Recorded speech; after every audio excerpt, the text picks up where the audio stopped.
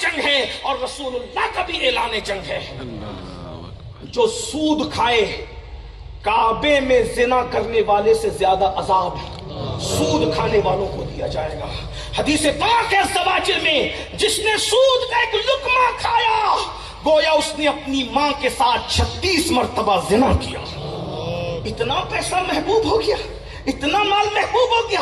اللہ کی پناہ، یاد رکھو، توبہ کر لو. یہ حضرت بخاری سادات، قادری سادات اس زمین پر آئے ہو. اللہ والوں کے آستانے صرف پھول چادر کے لیے، گھاگھر چادر کے لیے نہیں ہے. اللہ والوں کے آستانے تو توبہ کے لیے ہے، استغفار کے لیے ہے، خدا سے صلح کرنے کے لیے ہے، اللہ سے اپنا تعلق جوڑنے کے لیے ہے. اب جلدی جلدی سن لو. دوسرے نمبر پہ میرے آقا فرماتے ہیں اس سب سے بدترین جہنم کے وہ علاقے میں اور اس وادی میں جس کو ڈالا جائے گا، وہ دوسرے نمبر پہ زانی ہے، جو زنا کرتا تھا، بدکاری کرتا تھا، عورتوں کے ساتھ پاپ کرتا تھا. اللہ اکبر. آج یہ گناہ بھی بہت تیزی سے بڑھ رہا ہے. 2005 میں امریکہ سے ایک رپورٹ شائع ہوئی تھی کہ ہر 5 منٹ پر دنیا میں ایک زنا ہوتا ہے. ہر 5 منٹ میں زنا ہوتا ہے دنیا کے زمین کے خطے کے اوپر. آج سے تقریباً 21 سال پہلے کی یہ رپورٹ ہے. آج کیا زنا کا 16 17 سال کی عمر کے لڑکی اور لڑکیاں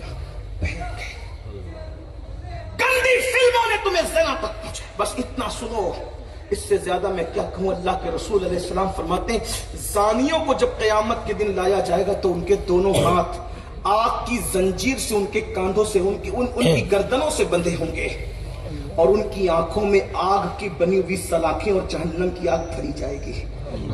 2 منٹ کی لذت کے لیے اتنا بڑا عذاب. اپنی آنکھوں پہ رحم کرو. جو آنکھیں پیاس کے ننھے ذرات برداشت نہیں کر سکتی، جو آنکھیں لکڑیوں کا دھواں برداشت نہیں کر سکتی، دن کا چلا جائے تو آنکھیں روح پڑتی ہے.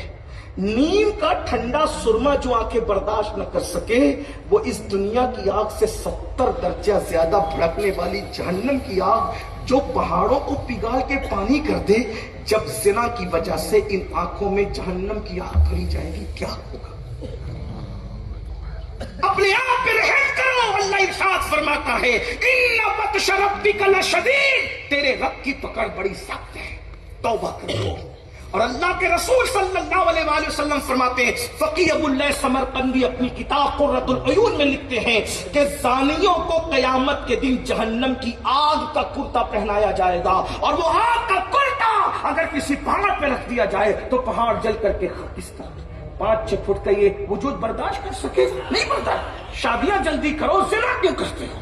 بدکاری کیوں کرتے ہو؟ میں تو اکثر جلسوں میں کہتا ہوں اگر جوان شادی کرنا چاہتے ہیں تو انہیں شرمانا نہیں چاہیے. اپنے ماں باپ کے پاس بیٹھ کے پیر دبا کے کہنا چاہیے مجھے شادی کی ضرورت ہے، میری شادی کر دو. زنا کرنے کی بجائے مانگ لو اپنے ماں باپ سے دلہن. ارے تمہیں کھلونے کی ضرورت تھی، تم نے کھلونے مانگے. مٹھائیوں کی ضرورت تھی، مٹھائیاں مانگی. قلم کی ضرورت تھی، قلم مانگا. کتاب کی ضرورت تھی، کتاب مانگے. اب دلہن کی ضرورت ہے تو دلہن مانگو. ہم تمہارے ساتھ کھڑے ہیں. یہ سارے سادات اور علماء تمہاری حمایت میں کھڑے. کیوں؟ زنا کرنا بزدل اور نام مردوں کا کام ہے اور دلہن مانگنا یہ شریف مردوں کو اللہ تعالیٰ نے یہ سعادت عطا فرمائی. اس لیے نکلو. اور تیسری اور آخری بات اس روایت کی، جس کو اس بدترین اور جہنم کی وادی حب حب اور لملم میں جس سے جہنم بھی ایک دن میں 36 بار پناہ مانگتا ہے، جس کو ڈالا جائے گا وہ بے نمازی ہے جو نمازوں میں سستی کرتے ہیں. اس سے زیادہ میں کیا عرض کروں. ایک روایت پڑھتا ہوں آپ کے سامنے اور بات مکمل کرتا ہوں. حالانکہ آپ کے سننے کے انداز سے مجھے لگتا ہے کہ کچھ کہوں لیکن ٹائم میرا پورا ہو گیا. آپ دھیان سے سننا. اللہ کے رسول صلی اللہ علیہ وآلہ وسلم دھیان سے. یہ سب سننے کے بعد پھر کوئی آپ کا ذہن خراب